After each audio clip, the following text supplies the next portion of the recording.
Hi, I'm Manny Botticelli. Welcome to my October 2019 horoscope report for you. It is my intention with this video to give you what you'll need to make the most of the stars this month. There will be challenges, and I will offer information on how you can make the most of those, and there will be sweet spots, and I will give you dates and all the things that you need to make the most of those. So definitely also check out anniehelpsyou.com for more free resources and all kinds of other things to help you on your starry journey. If you are in resonance with how I teach and you want to learn, then you can also check out at anniehelpsyou.com my astrology apprenticeship program. Definitely go to radicalprayerbook.com to check out my new book, Radical Prayer, Transform Your Life and the World in 28 Days, which is a book of radical prayers and affirmations that will help you create the life of your dreams. It is an Amazon bestseller, and it is a beloved companion to my fellow spiritual seekers, or so I have heard from many people. So what is in the stars for you this month? Hello, Cancer friends. Welcome to my October 2019 horoscope report for you. October is a very interesting month in the way that it is pretty much split in half, with the first couple of weeks having a completely different energy than the rest of the month. So until October 12th, we are still in this beautiful, wide open, pushing out phase. So from the middle of August to the middle of October, we're in a time completely free of personal planet retrogrades and their shadow periods. And this denotes a time in the cosmos where the tides are going out. So I always like to talk about these tides because it can really help you understand the energies and how you can best use them. So if you're trying to put a boat out or a project out or make a decision or put something out, then you want a time where these retrogrades are not occurring, like between, the middle of August and around October 12th. And so like if you're trying to get off a deserted island and the tide's going out, you're going to be pushed out further. But if you're trying to push out when the tides are coming in, you're going to paddle, and it may not work out, right? So when the retrograde energies start to roll in, which they'll get stronger every day after October 12th, moving towards October 31st, when the actual retrograde begins. Retrograde goes from October 31st, Mercury retrograde in Scorpio, until November 20th. Then the post-transit shadow period goes until December 9th. So every day we get closer to October 31st, this is the energy of the tides coming in, where some things can still go out, but with every day it's like, woo, it's going in. So we're going inwards and backwards, more towards the past, more towards the inner space, more towards the things closest to us. I always talk about retrogrades as they relate to this imagery of the spider. I talk about the spider for eclipse time, which we're now past, and I also talk about the spider for retrogrades, because in the time where it's the open time, like the middle of August to close to the middle of October, that's the time to be like frantically weaving the web and putting all this stuff out there and doing all this stuff and getting everything ready and trying to prepare for the future and do all these things. And then once the retrograde comes in, you hang out and you wait for the food to come to you. And that doesn't mean you can't be patching and tweaking and working on your web that you've already made and fixing some things and embellishing and enhancing some things, because retrogrades are great for tweaking and doing things like that. But it does mean you're staying closer to home. You're not wandering away from your web. You're not trying to push things out or make big stretches of expanse to build, this really much bigger web during this time. It's really more about waiting for the things to come to you. Tying up loose ends. Also, the imagery of the earthworm becomes very strong at this time. Ted Andrews always talks about the earthworm, how it works through soil and just keeps pushing the soil through its body and making it finer and finer and finer to be very fertile for future growth and for wonderful crops. So this retrograde is a time when we're going in and deep. This is our second water retrograde in a row. We've got, as if you remember, July was really emotional, and I do expect that we're going to have a lot of emotion.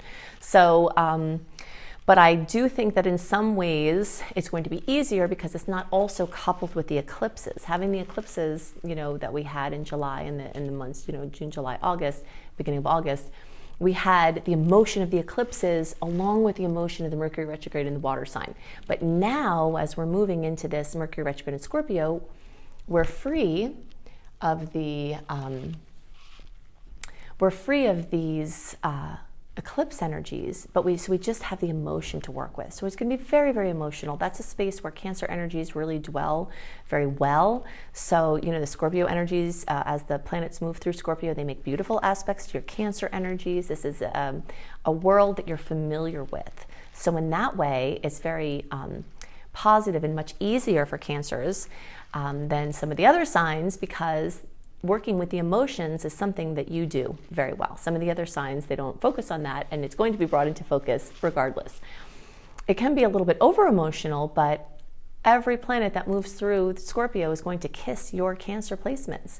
So this is very wonderful. So lots of blessings from the past are going to come in from those connections with your Cancer placements, and also just some beautiful aspects in the stars. It's kind of a mixed bag this month. We've got about the same amount of challenging aspects as we do sweet ones, but there is a string between October 15th and October 25th of beautiful aspects where it's just this beautiful time that's kind of uninterrupted by the other mischief at the beginning and the end of the month. So we have all of that going on. So there's a strong emphasis on home and family, your inner world, child psychology that could be affecting your current circumstances. And there are lots of other pieces of your world that are going to be lit up by these aspects. But what I want to do is show you the charts in order to go in more detail. So I'm an astrology teacher, and I love to show you the whys, not just the whats may happen. And so let's look at the charts to see more information about what this month can hold for you. Okay, so many of the things I talk about will be true for all Cancer placements, but there will be places where there will be some differences depending on where you are in the sign. Early degree placements are basically our June born, or 0 to 9 degrees. Middle, July 1st through 10th, or 10 to 19 degrees. And late is around July 11th through the rest of the sign, or 20 to 29 degrees. If you have a Cancer moon or Cancer rising, then this report is for you equally. And if you are a late degree placement, so if you're at the end of the sign, I am, from what I hear, one of the few, if maybe the only one that really speaks to what things look like for you. So I will always give you pieces that are relevant for you that may be different than the rest of the report. At the same time, I also recommend that you experiment with watching the Leo report for you late degree placements, and paying attention when I talk about early Leo, because you might pick up some additional tidbits there that will be relevant for your sign. You all in the late degree placement are a little tricky with how the charts shift for you. I have my moon and sun in late degree placements, which is how I figured this out, which is why I take the time to show you the difference, because it really can make a difference with how the aspects are staggered. Okay, so the first thing I want to talk about is how, when the planets move into Scorpio, they're going to make sweet aspects with your Cancer placements. Okay, so you have to just kind of envision with me what's happening here. We're looking at this at the beginning of October. But every day into October, these planets move. All of these are in motion. I always imagine them like people going around a running track at a park. And there are people moving really slowly, and there are people moving really quickly, and so how long it takes each of them to get around the track is different. And so in the horoscopes, we're sort of tracking the quicker moving ones, because they are the ones that are different every month, different enough. And then we track the aspects with all the planets. Okay, but there's basically 30 degrees in each sign, so 0 to 29 degrees. So planet moves 1 degree, 2 degree, 3 degrees, okay? And then, so you see here, like Mercury at the beginning of the month is at 28 degrees of Libra. So you might look and say, wow, there's all that energy in Libra. And yeah, that's true as of the first couple of days. But very quickly, this energy starts moving into Scorpio. Mercury will be there. Venus will be there soon to follow. And so even though this is a month where the sun is more in Libra, like for longer this month than it moving into Scorpio, the fact that these planets are there is really starting to bring a dominant Scorpio theme. And in a lot of ways, really for Cancer, this is better, because the aspects that the Libra placements give to Cancer are 90 degree. Those are the pressure cooker stressors. You'll have some of that with the sun still moving through and kind of bumping your Cancer placements in an uncomfortable way. And then also these Libra placements are also bumping these Titans, Lords of Karma, in an uncomfortable way. So as Libra's making their way, sort of causing this called a T-square between your placements and these placements in the sky, at the same time as these are opposing your energies, that can, feel really challenging and can feel very pressured. When you add the Scorpio energy in, it could be quite emotional. But after those things occur, or between those things occurring, we also have these beautiful blessings. So every planet and all of these will move into Scorpio, and Mercury will go in Scorpio and go backwards in Scorpio and go forwards in Scorpio. So every time anything's occurring over the upcoming months in Scorpio, they're going to kiss your placements with a 120-degree angle. Everything in astrology is based in math. The mathematical angles that planets make to one another have a certain quality and bring certain energies and experiences. So with that, I expect a lot of blessings, even amidst some of the challenges that will come from those aspects. And because this month, especially the second half of it, is very much geared to the past because of the retrograde, I expect a lot of blessings from the past, little, sweet things that come from the past work. And note that I am using an early chart, but right now I'm talking about for all placements. And all the things I'm talking about are actually true for all early, middle, and late degree placements. We haven't moved into the houses yet, and that's where there tend to be some differences. So for now, everything I'm talking about is for all of you. Between October 13th and October 25th, there's a string of beautiful aspects. They're about half, but probably about equal sweet aspects as there are challenging ones this month. But the sweet ones are all like in this time, pretty much. Like in these days, carry most of the sweet aspects. So the first couple of weeks and the last week are more of the challenging aspects in the sky. And really between October 15th and the 25th, it's an uninterrupted string of sweet aspects. So if you have to have some time to do some things, or, those days might be less encumbered by challenges. Of course, as I'm saying this, I'm knowing that personal charts can look very different, and we can't account for that. So I can just talk about the general aspects. But that will be true. It will be one layer of truth, what I'm giving you here. Okay, so the next thing that I want to talk about is how, for all placements, this fourth house is accentuated. Okay, you can see it there. For middle, you can see it there. And for late, it is there as well, starting from the beginning of the month, getting stronger as the month goes on. The fourth house that's going to be brought in a big way, both with possible sweet things and possible challenges, has to do with family and housing. Okay, so expect a lot of questions, opportunities, topics of interest, relevant news to come with your home and housing, with your family of origin and your family that lives with you. Inner, like childhood psychology, we call it. So the patterns of things in your life that you notice one day, like, hey, that pattern has continued my whole life. So like childhood psychology. We get imprinted with things from our family, both genetically and through nurture. And so patterns that prevail, for better and worse, from childhood and before in our lineage, those topics and awarenesses and events are more likely to be brought to the picture. Ancestry, finding relatives, or getting closer or getting back in touch with relatives. Anything having to do with moving or plans or selling a house or buying a house, things like that, are very likely to come up in the month of October, because of this movement of these planets through the fourth house, and those planets making aspects to other planets as they are making that movement. So it's a very, very, very busy sector for all early, middle, and late degree placements.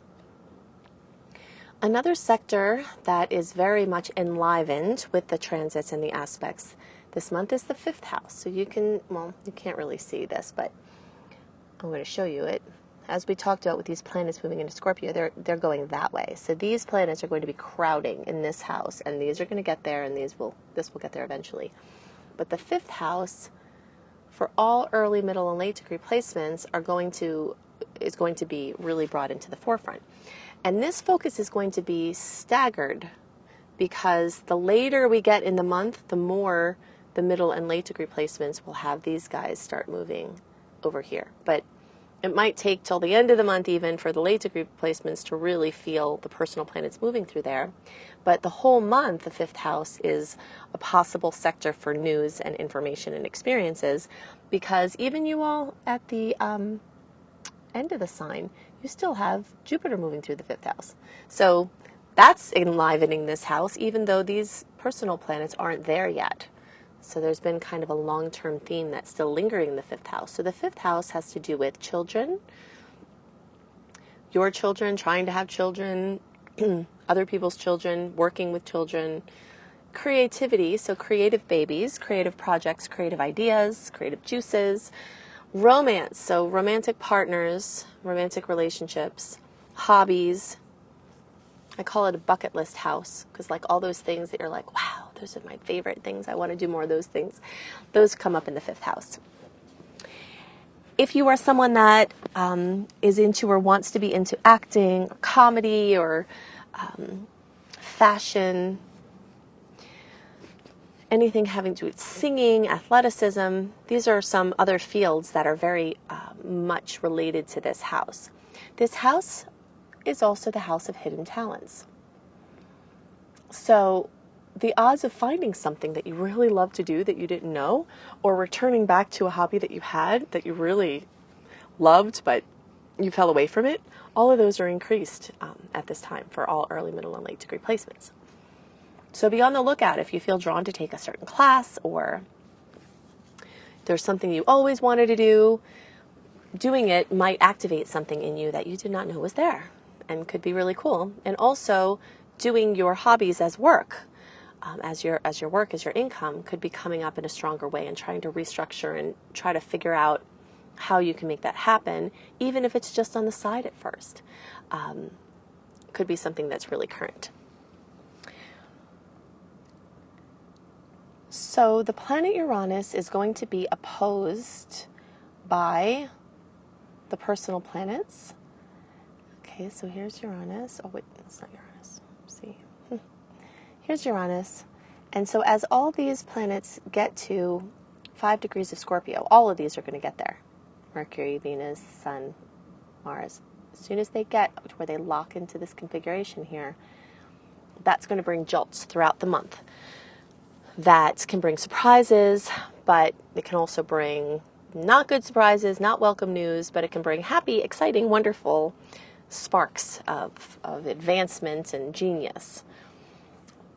But that is a wild card. We don't know how that's going to manifest, but what we do know is that for the early and middle degree placements, the 11th and 5th houses are at play here, which we'll talk about.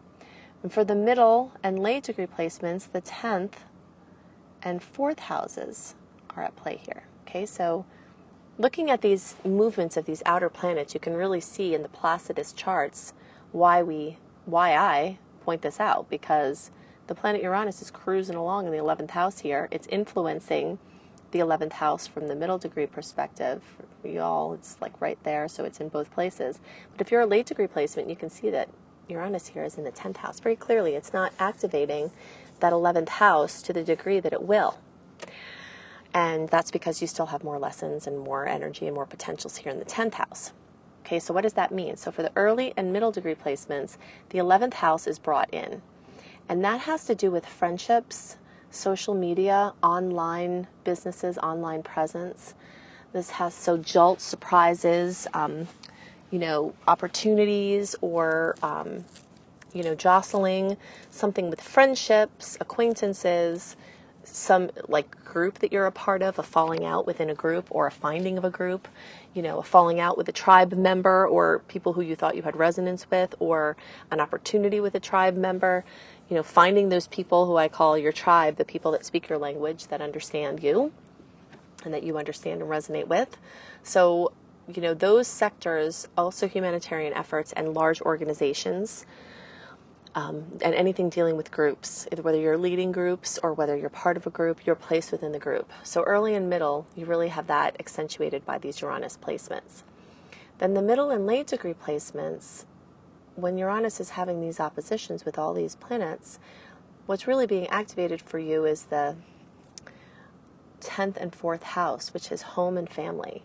So disturbances, opportunities, sudden things involving home and family, but also involving work and career. So a sudden chance to move away for a great job, but then the family is jostled and it has to move. Or you get a great job, but you have to travel more and that affects your family. Or there's a pregnancy or a birth and that affects your work, and or other things in the family need you, or anything like that. Just like an overstimulation in the home and family sector. So these are the things that are most on my mind for you all this month. If you'd like more details still, then definitely look for my October 2019 Must Knows for All Signs video, because I'll go into other aspects of this month that will be true for all signs, but will also be true for you and part of your bigger picture. So definitely go to AnnieHelpsYou.com, sign up for my free email newsletter, which will give you access a month ahead to a written version of the general transit so that you have those dates and all that information for your planning. Definitely, if you're interested in learning more about astrology, you can check out my Astrology Basics and Beyond course. And if you want to go deeper, if you think I go into details in the videos, you should see my Astrology Apprenticeship program. So you can see more about that and my other vocational assistance, including a Creating Successful Online Business course. You can check all of that out at AnnieHelpsYou.com. Definitely go to my husband's website, B.R. Newman, which is IamHelios, IamHelios.com. And definitely pick up my book, Radical Prayer. Transform your life in the world in 28 days. You can go to radicalprayerbook.com or search for Radical Prayer and Annie Botticelli on Amazon.